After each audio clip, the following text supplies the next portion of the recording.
Institutions often drift from serving life to self-maintenance. This presentation explores the structural changes needed to restore care, truth, and justice.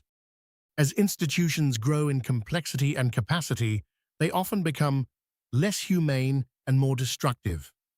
This paradox challenges us to rethink institutional efficiency. Conservation involves multiple levels, from living autopoiesis to institutional autopoietization. Each level reveals different mechanisms and constraints.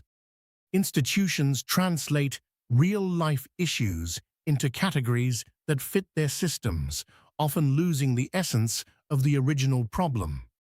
The constraint ratchet describes how institutions lock in procedures, making change difficult.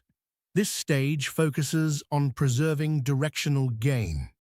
Institutions often hide harmful knowledge to protect legitimacy, creating a divide between what is known and what is actionable.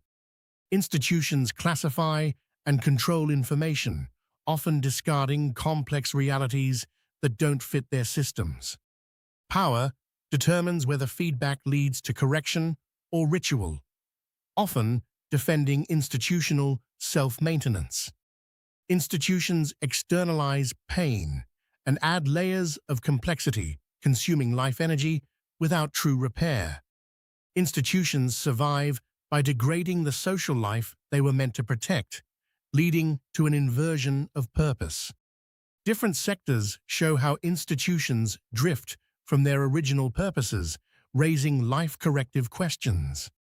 Institutions must be structurally interrupted by life to become coherent, following a 6-step corrective protocol.